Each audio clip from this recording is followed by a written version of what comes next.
James has been out 2 weeks with an abdominal strain. Lakers start the 5-game road trip in Milwaukee on Wednesday. Stephen A., can LeBron fix this when he returns?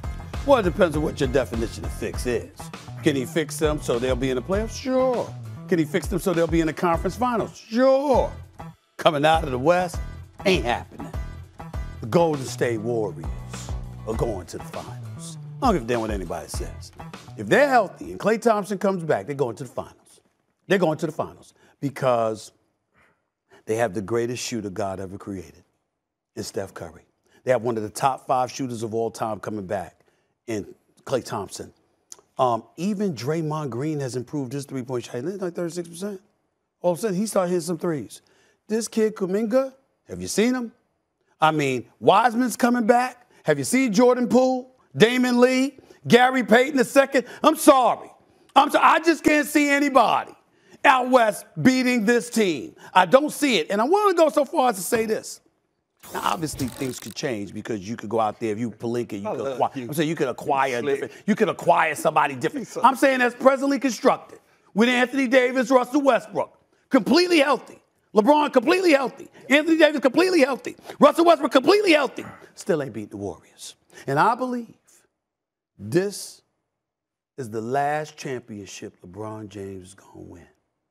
Meaning it's over. Ain't no more championship coming. That's what I believe, because you got to go through this team. And I don't think this team is going anywhere. If Klay Thompson comes back healthy, the Warriors will win 2 of the next 3 titles easy. Easy. Wow, now you're giving them a second. You're giving them a second ring 15 games into the season. That's what I'm saying. A whole lot of ifs, though, man. Well, no, just health. Just health. But the if is health. The if is health. That's all I'm saying. But it's as everything being equal, everybody healthy. That's all I'm saying. If we figure out our rotation, if Westbrook does what he's been doing second half of the season over the last couple of years, I can use ifs for a lot of things. No, I'm only talking if we decide to start shooting like J.J. Redick, if we decide to pick up the phone and call a shooter, it gets a lot of ifs. I'm saying everybody healthy as presently constructed. You ain't beating the Warriors. That's all I'm saying. I would like to take this opportunity to issue my first mea culpa on this show to Stephen A. Please. Last week, I called your Warriors take irresponsible. Yes. And I'd like to retract that statement. To say what? They are the favorites in the West. I still don't know if they're the favorites to win the NBA championship. There's some teams in the East that I really like, but they are the favorites to win the West. Let's pause. I need you to repeat that again. I am sorry. I need you to repeat it. My bad. My bad. Why are they the favorites? Okay, good. You know what? This team actually reminds me of the 2015-2016 Warriors teams. They're first in assist percentage. They're first in passes per game. They're last in dribbles per touch per game. This is a ball movement team. It plays to Steph's strengths. They don't even have a Klay Thompson yet, as he said. Yeah. And I look at this team with the way these other guys are shooting, Jordan Poole, Damian Lee, Andrew Wiggins is playing good basketball. They are the favorites in the West for sure. But don't you think? But I also think there's 4 teams in the East that could legitimately win the championship. Who are they? Brooklyn, Milwaukee, Philly when healthy, and Miami. All of them can win. Yes. Beat the Warriors? Yes.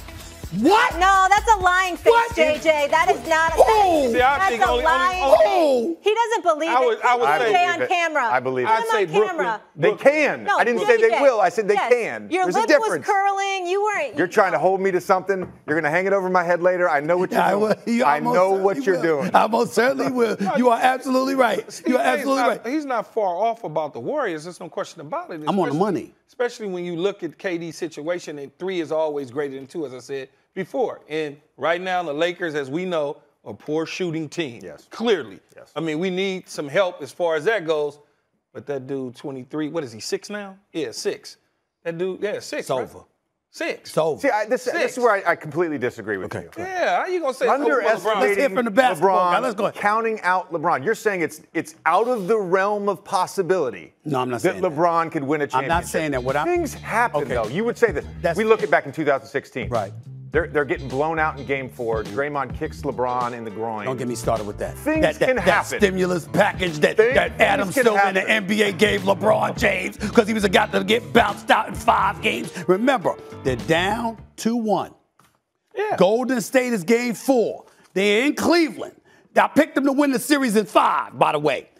Draymond gets knocked to the floor by LeBron James, got an attitude because he know he's about to get smoked, drops him to the floor. Draymond kicks his leg up, but because he did it the same thing against Oklahoma City, he gets suspended. The very next game, Andrew Bogut and Iguodala both get hurt, and it ruins the series. That stimulus package that the NBA gave LeBron James in Cleveland is what got them the championship in Cleveland. Neither here nor there, because Kyrie showed up too. But let me tell you something right now, my brother.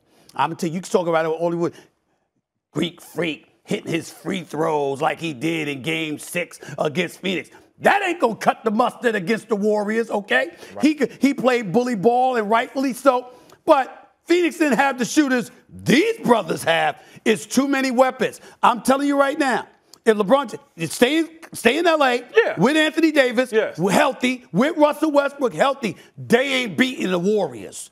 You can. It's a wrap. I need to recap this. So last week you said the Warriors are winning the chip. You called it irresponsible. Yes. Then just apologize. He apologized. Then you went on to say not only are they going to win it this year, they're going to win probably 2 of 3. You took it a step further. That was a little aggressive. But you did. I said if Klay Thompson comes back healthy, they win at least 2 of the next 3.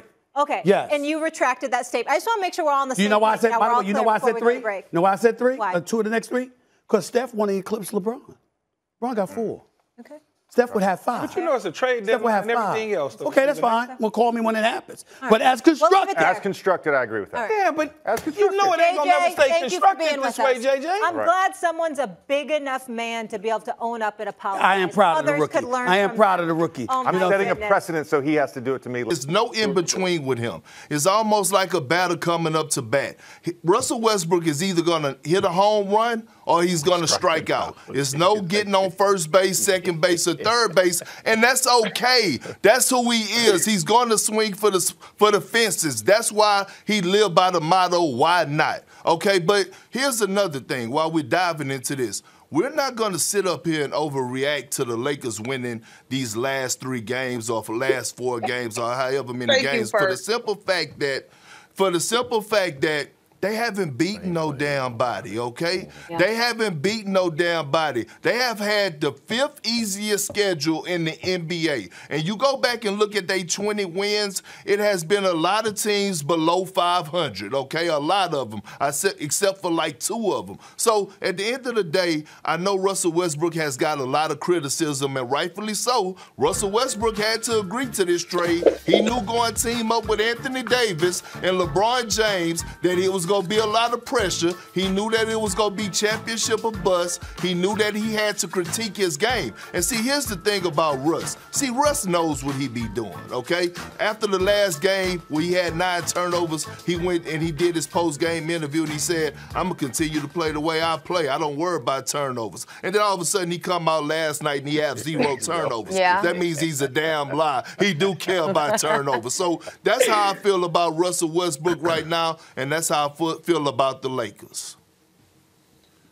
With this team currently sitting a game over 500, I have long said that I think health is the bigger issue as opposed to the age of this group. Now, do I have them coming out of the Western Conference? No. But I would agree that Russ is a part of the solution, because the one thing you can bank on with Russ, whether you love it or hate it, is the amount of energy with which he is going to play the game of basketball. And that means defensively, that means crashing the glass, offensive boards and defensive boards. Just like fire, fire can do damage or fire can warm your home. It is about figuring out how to best contain this version of Russ alongside LeBron James. But I have a hard time believing that with all those pieces around him, and in particular, LeBron James, a guy who we celebrate as a leader and a communicator and a basketball mind, can't figure out a lane in which Russ's style of basketball and his energy can be valuable to what this Lakers team needs. And so I looked it up. I was trying to find some great way to quantify what happens when he doesn't turn the ball over. And in his 12 games this year where he's had 3 or less, the team is just 600. But it does show that he can hold on to the basketball to a degree. And so I think blaming everything on Russ's turnovers is a slight oversimplification, because I think Russ brings an energy that this squad is going to need if they're going to be serious at any point this season. Perk, you got to react to that. I see your face.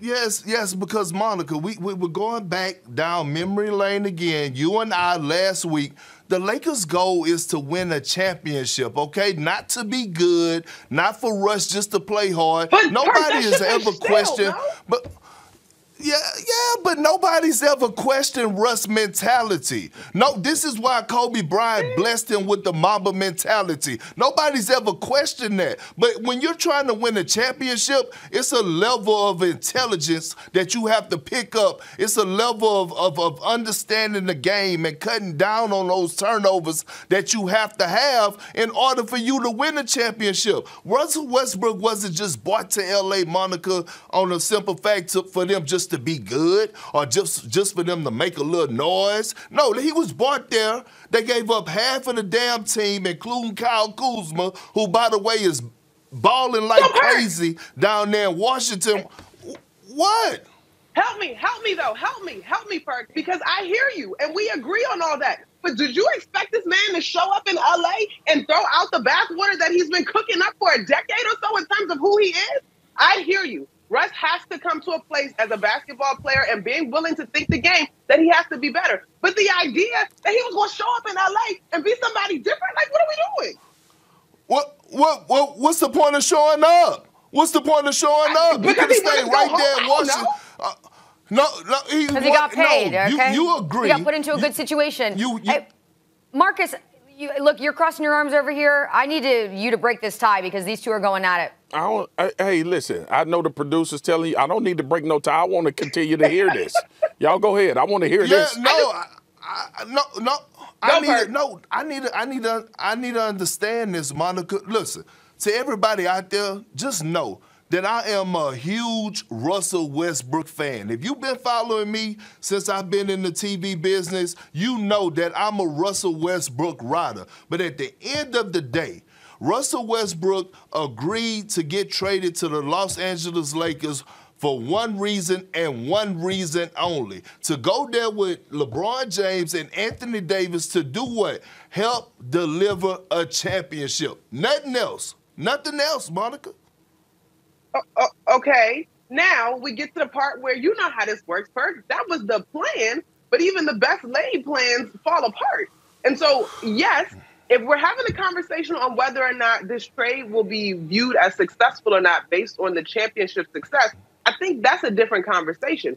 To me, some of the heat that Russ has been catching is a little bit displaced because he's always been who he is.